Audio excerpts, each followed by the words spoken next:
Well, welcome in, LSU fans. We are so close to what is going to be a primetime matchup inside Tiger Stadium. My name is Bryce Koon. We welcome you into the Go 24/7 podcast alongside Cody Goodwin of Bama 24/7. And Cody, you and I, we linked up for a fantastic episode. If you want to go check that out, kind of more where we went behind enemy lines, went from the LSU side of things. Today, we're going to learn a little bit more about the Alabama Crimson Tide. But Cody, let's be real. I mean, we've got educated fan bases.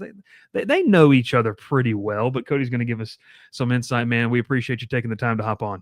No, I appreciate you having me. I'm glad we could do this home and home, right? Pretty big game. Two fun websites that, I mean, I don't know about you guys, man, but it's been an interesting season, but also just kind of fun because it's been something different, right? Yeah. Because like in the case of Alabama, at least like 2 losses before November for the first time since 2007, which was Nick Saban's first year. So Yeah. not something the fan base is accustomed to. And then you factor in the expanded SEC, new 12-team playoff. Like there's just so many more variables that have presented themselves this season. And it's been a different type of team to watch, a different type of season for this team to figure itself out in. And, oh, by the way, brand new head coach, right? So there's so many different things that have just made this season so interesting, at least here in Tuscaloosa. Yeah, there's a lot of variables, and I think both teams are getting a little bit of taste. Alabama probably more than LSU. You're no longer, the cream of the crop. Like there's a lot of parity in this sport, and so you find yourself in a situation where both teams have 2 losses. This is a de facto playoff game.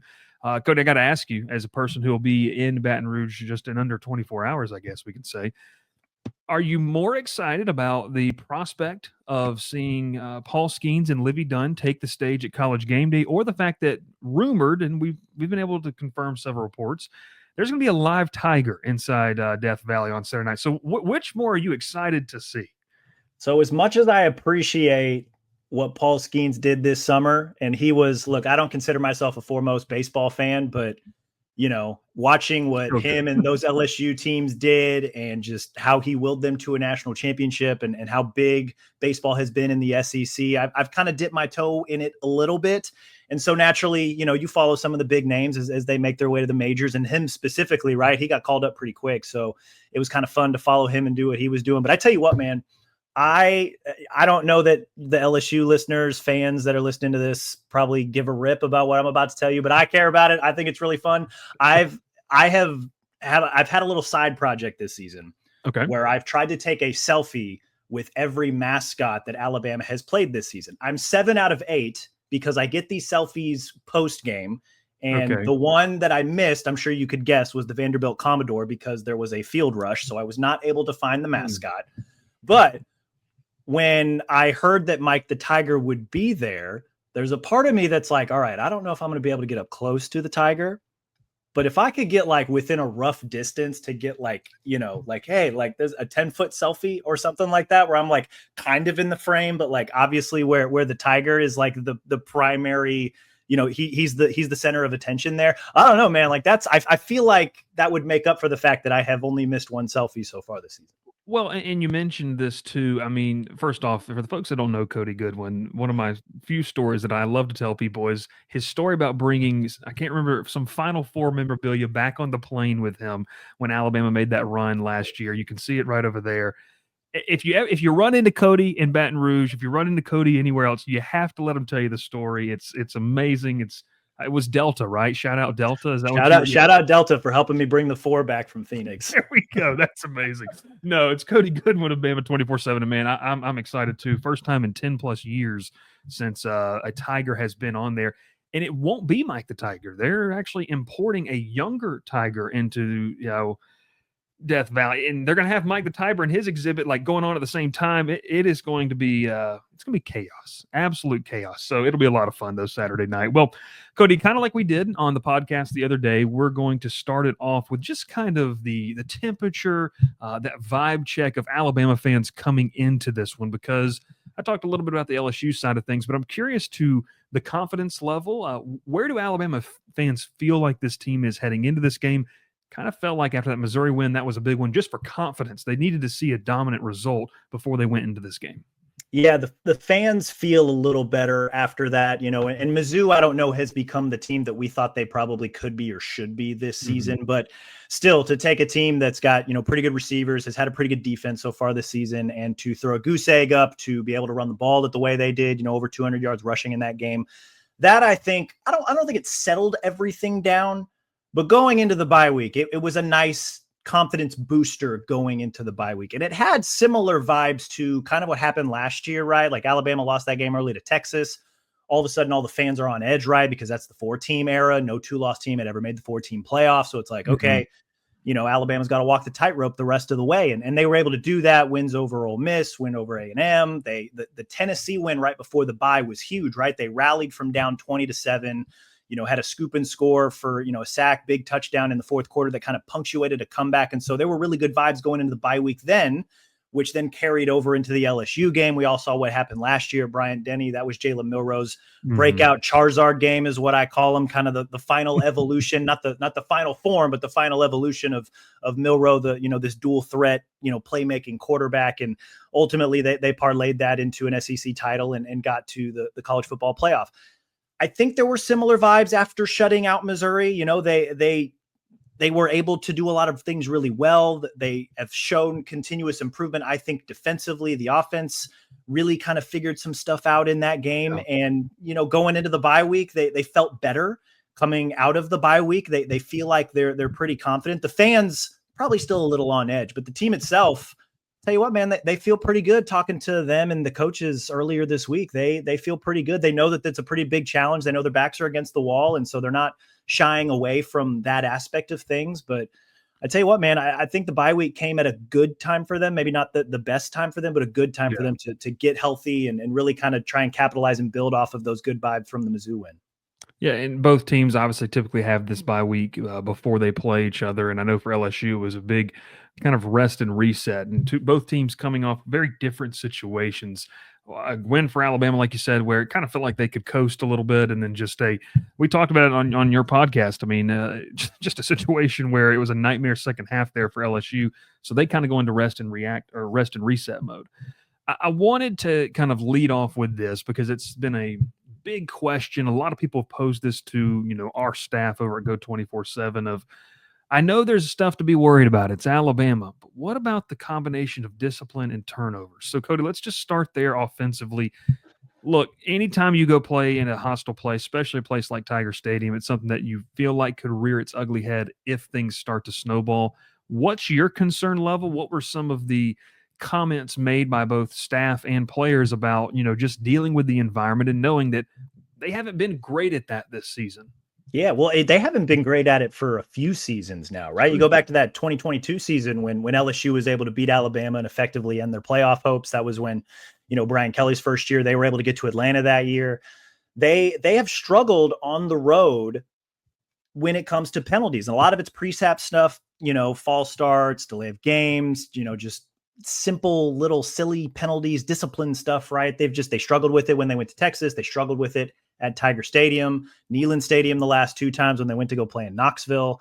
Just little silly things, right? And just little silly things that back you up 5 yards and keep you behind the chains. And to me, that's another worry coming into this game, right? Because it's Tiger Stadium. It's at night. I know we mentioned that on Roll Pod that the Tigers don't lose at home at night, right? That's just what it is, right? And so then you factor in that crowd where it's going to be loud and rowdy crowd. They understand that they're going to probably have to, help will LSU to, help them out a little bit, right? Especially when Alabama's got the ball. And Alabama has struggled with that. When they were at Neyland Stadium earlier this year, it was very first possession. They had a false start. They had a delay of game, and that kind of set the tone. They ended up with 15 penalties, which is the most they've had in a single game since the last time they went and played at Tennessee, when they had 17 penalties and they lost that shootout, right? So I'm worried about that. It's one of those things where if they can tell me it's fixed, I got to see it in order to believe it. And that's going to be something to monitor in this game for sure, especially with, loud and rowdy Tiger Stadium crowd. Like that is something that's impacted Alabama this year. Yeah, there's going to be a lot of seeing, believing type of storylines for both sides of the coin in this game. Really, I think LSU fans can echo a lot of that same feeling. And kind of to take that a step further, look, I talked about this on Roll Pod with you. I've talked about this throughout the week on different shows. Brian Kelly jokingly, but being serious, I'll say facetiously, said post-game A&M, if I was an opposing offense, I'd run the quarterback. Like, that's what I would do. And I think he said that jokingly because it's so glaringly obvious that's LSU's issue. I know this offense under Alabama looks different. It's not carbon copy of what we saw out of previous regime and Tommy Rees last year, and even going back to Bill O'Brien. It's not the same. But is there an emphasis on that Jalen Milroe, whether it's I'll just use the word, whether it's sexy or not in terms of how you get there, that they just need to play nitty gritty and run the football because that's kind of been LSU's big kind of issue, I guess we'll say. So is there an emphasis on it doesn't have to look pretty, but we need to run Milroe because they haven't done that at times this year? I think that's going to be part of the game plan, right? Because and I think going into this season, we maybe underestimated how much Milroe would be part of the run game. He showed last season that when he was able to break out of the pocket and create out of structure and use his legs to move the ball, move the chains, it opened up a lot for the offense because it forced defenses to have to defend another thing, right? This year, I think early on, we were a little surprised how often, Nick Sheridan, new offensive coordinator, Kalen DeBoer, how often they ran him, right? Because you look at what they did at Washington the last couple of years, they had Michael Penix Jr., different type of offense, different type of quarterback, right? He's going to drop back and throw it 40 times a game. So now you've got Milroe, who is a good passer, and he has improved tremendously as a passer this season under DeBoer, under Nick Sheridan, right? I think last year it was a lot of the shorter and intermediate routes that he was inconsistent with. This year he's gotten a lot better at it. He was fantastic throwing the deep ball last year. They haven't had to do that a ton this year, but when they have, it's been pretty good. I think in recent weeks they haven't had to do it a ton, so the numbers maybe aren't there as much as they have been. But you look at some of their running stats, like Milroe's run the ball 102 times this year. Jam Miller and Justice Haynes, their two lead running backs, we refer to them as, running back 1 and running back A, or, 1A, 1B, because they're kind of interchangeable. They both have similar skill sets. They've run the ball a combined 130 times, right? So Milroe has been pretty big part of the run game. And the more the more we kind of think about it, the more DeBoer straight up told us during fall camp that, like, hey, the offense is going to flow through the quarterback. And, we kind of thought that, like, okay, like that he'll probably, drop back and throw quite a bit. There's been a lot of design runs for Milroe. There's been a lot of opportunities, especially when they get into the red zone. There's a lot of design runs for him where they're able to kind of roll and, roll left or right. And he's able to, make it work, right? Because he's big body. He's hard to take down. He's 6'3", 200+ pounds. Like he's a big guy. So I think we've been a little surprised at how much they ran him. I think that's why, maybe the bye week came at a good time for a guy like Milroe to heal up a little bit, to get ready for this stretch run. And I think really more specifically this game in general.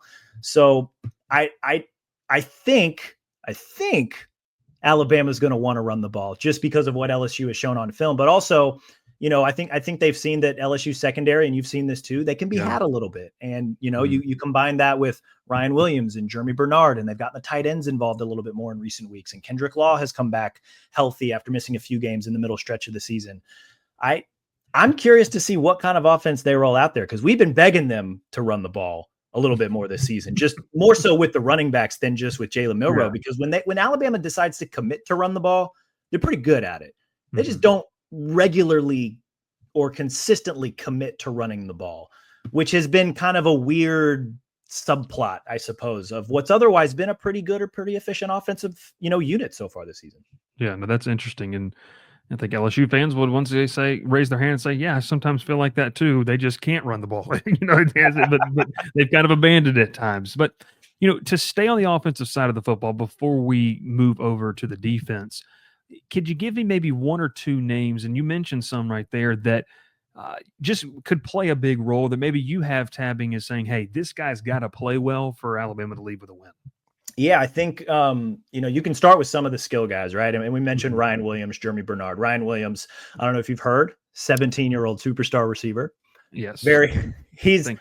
Honestly, man, if you have not seen him up close, he is everything he's been billed to be and more. He's, I refer to him as the sun, the moon, and the stars for this Alabama offense. Sometimes he is the answer for this Alabama offense. Just, I think we all saw that Georgia game, right? Where Georgia roars back to take the lead, and Milroe's like, you know what? My playmaker's down the field somewhere. I'm going to chuck it up to him and let him do the thing. And Ryan Williams did the thing, and he's routinely done the thing all season long. He had a fantastic catch and run touchdown against Vanderbilt.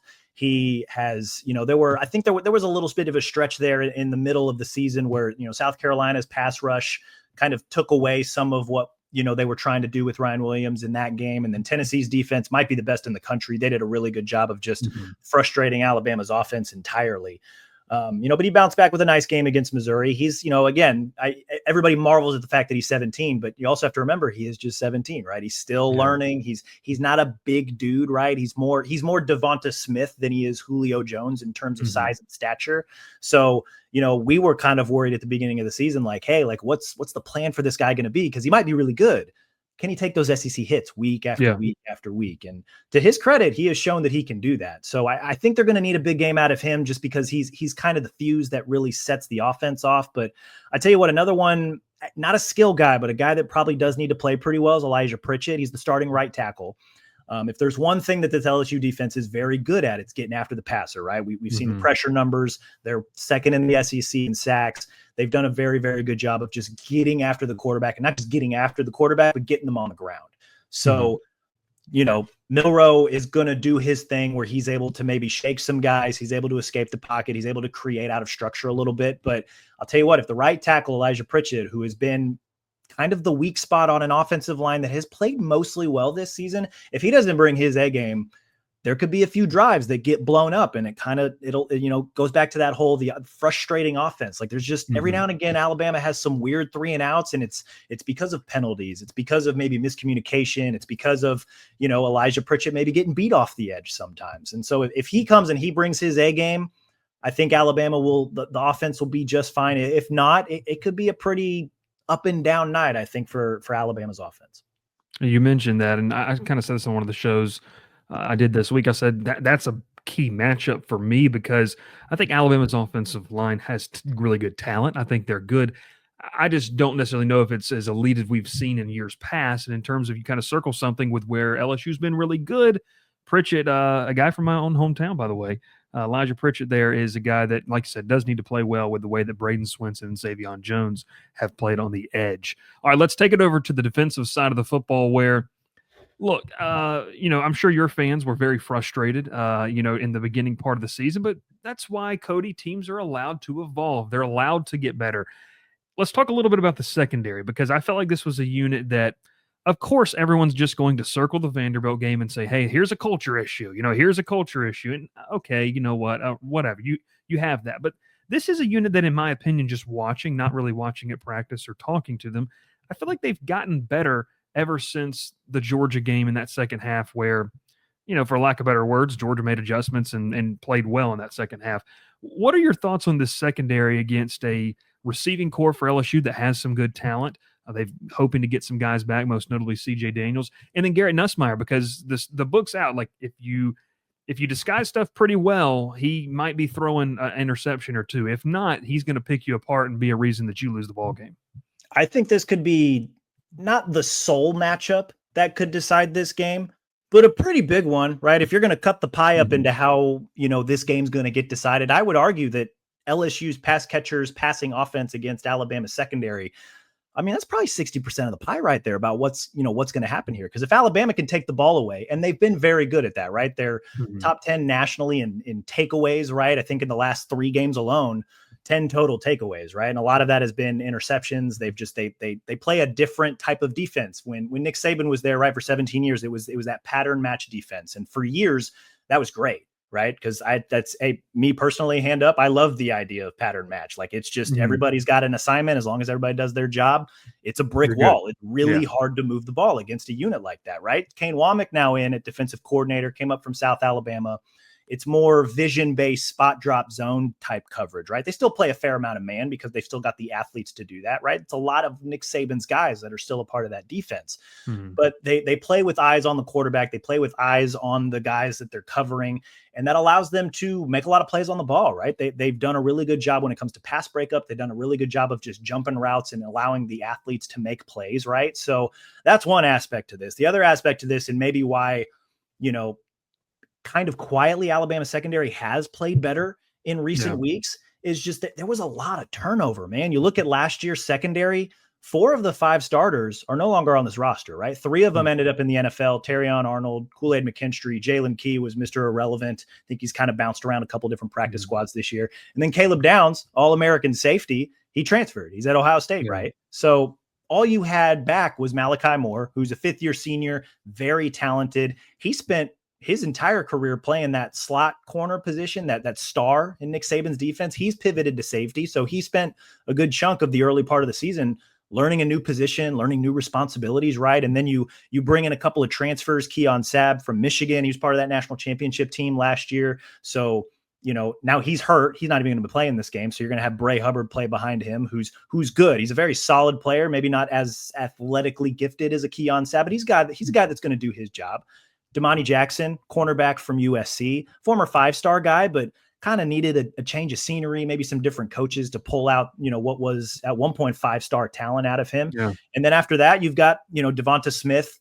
No, not that Devonta Smith, a different Devonta Smith who's now playing in that slot corner position. He's a guy that's battled injury and now he's finally healthy. And, he's one of those guys that, he'll jump a route and make a play every now and again. He might also give up a little bit, but you live with that because, 60-70% of the time he'll jump the route and make the play. And then on the other corner spot, true freshman Zabian Brown, who immensely talented, very physically gifted, just very technically sound as a cornerback, still a freshman. Sometimes he gets beat over the top.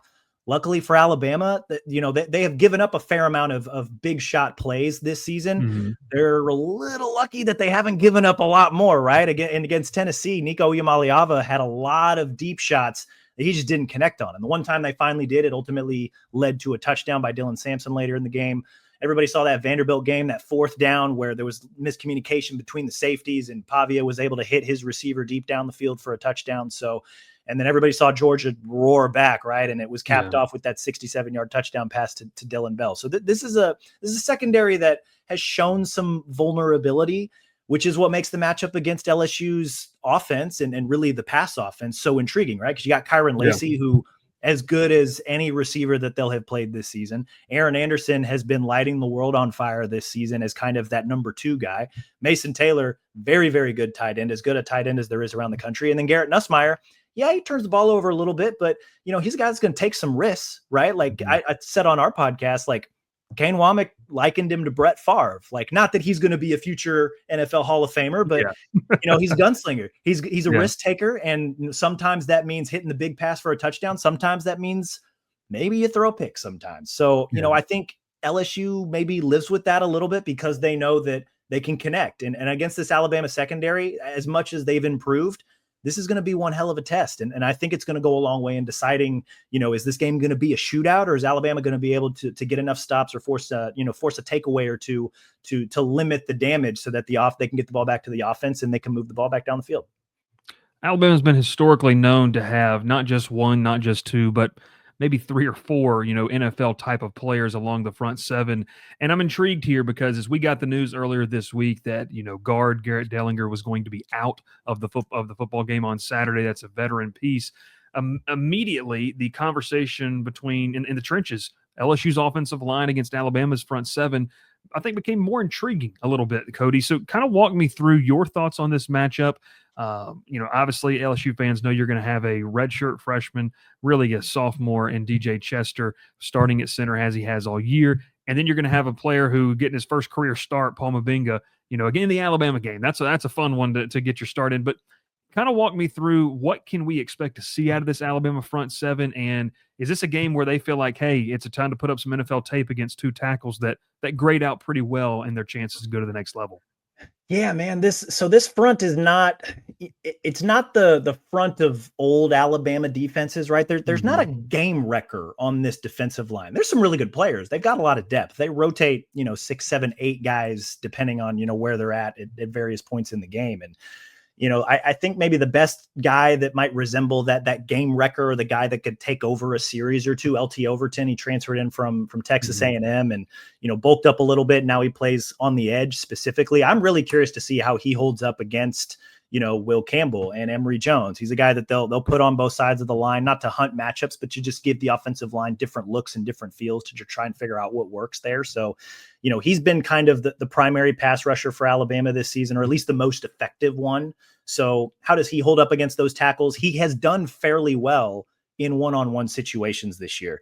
Yeah. I don't know that he has played a Will Campbell, right? Like, or, a guy like Emory Jones. Like, I don't know that he has played a guy of that caliber yet this season. So that'll be really intriguing. Can he continue to win one-on-ones, or, is he going to get stifled by a couple of guys who are probably going to be top 50 picks come April, right? So that's intriguing. You mentioned a little bit of the turnover on the interior for LSU. That could potentially be an opportunity for guys like Tim Keenan, who is experienced. He does pretty well stuffing the run.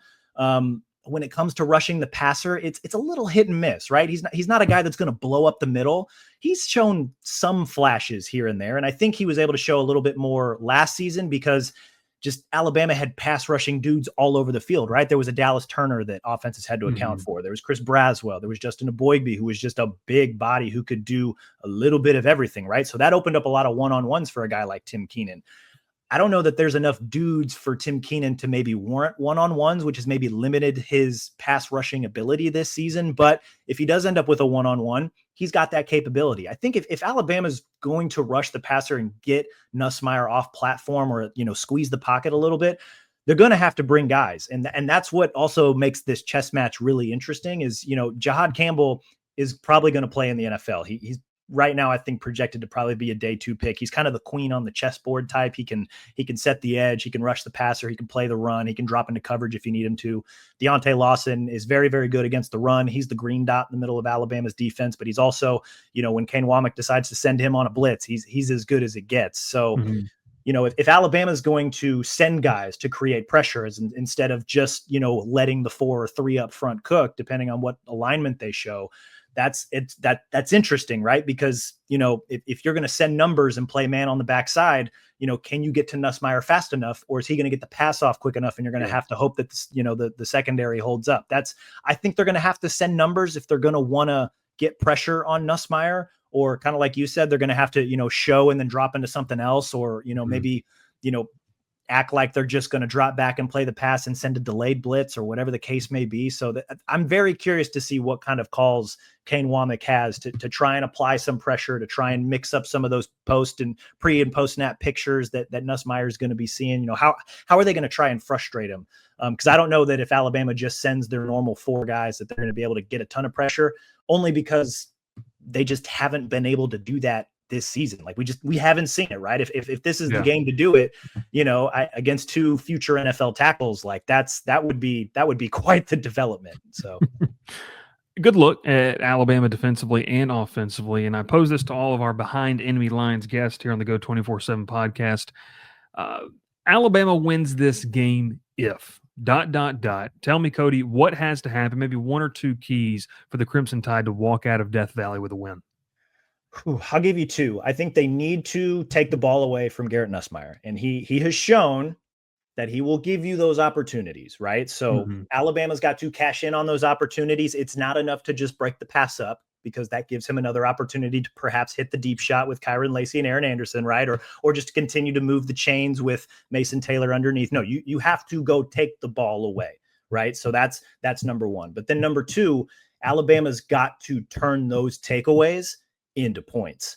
You look at that Tennessee game, they had 3 takeaways in the first half, scored absolutely no points off of them. 0. I think on 2 of those takeaways, they went 3 and out on their very next possession. Like, that's just not going to cut it, especially on the road in a loud and crazy environment against another team that is, for lack of a better word, desperate, right? Like, this is a college football playoff elimination game, right? Like, you need to take advantage of the takeaways that you get, right? So that leads me to the second key. If they're going to take advantage of those takeaways, if they can get them, it's got to be a big Jalen Milroe game. This was kind of his coming out party last year when they hosted LSU at Bryant-Denny Stadium. It kind of set the tone for the rest of the season as they, ultimately won out, walked the tightrope, got all the way to Atlanta for the SEC championship game. That's probably off the table this year. But if you want to make an honest run at this 12-team playoff, you've got to take advantage. You got to find a way to win this game because you got to run out. You got to get to 10-2. And that, Jalen Milroe needs to return to the form that we saw earlier this season. That needs to be the guy that went to Madison and beat the pants off of Wisconsin. It needs to be the guy that showed up in the first half of the Georgia game that he looked like a Heisman Trophy contender. Where did that guy go for the last 4 games or so, right? Like, we got to see that guy come out again. That means, running the ball. That means taking what the defense gives you. That means, just making smart, good decisions. That means not turning the ball over. One of the more underrated parts I thought of the Missouri shutout was, Jalen Milroe didn't throw a touchdown pass for the first time this season. That was a little weird. But he also didn't turn the ball over for the first time since, I think, the Wisconsin game. Like, that was a welcome development, right? He had just a couple, and some of those turnovers were a little fluky and weird, right? Like, there was a tipped pass in the Vanderbilt game that, credit Vanderbilt, the DB caught the tipped pass, ran it back for a touchdown. They got up 14-0, and that set the tone for the rest of that game. But he's had some weird passes against Georgia. He had some weird passes, some really poor decision-making against Tennessee, again, against South Carolina, just some really just not things we expected to see from him at this stage in his career, right? He started more than 20 games at the D1 level now. We need Jalen Milroe he's got to return to the Jalen Milroe that was there at the early part of the season. He's got to take care of the ball. He's got to make good decisions, and he's got to, kind of trust his instincts a little bit, man. This is a defense that can be had if you just kind of take what they give you, right? And we saw that last year where Milroe put up, I think, 400 total yards of offense against an LSU defense that, I don't think this year's LSU defense is nearly as bad as what they were last year, but still a vulnerable defense. I think I think Alabama's going to be able to move the ball, but that's, Jalen Milroe's he's got to play smart. He's got to play sound. He's got to play instinctual and just kind of trust his gut a little bit here. So if, take the ball away from Garrett Nussmeier and turn those takeaways into points. I think if Alabama can do that, they're going to give themselves a shot to win on Saturday. It's going to be a fun one inside Tiger Stadium, Death Valley. We teased at the beginning of the podcast. You're going to have a tiger in the mobile cage, the mobile, whatever you want to call it, going around the stadium.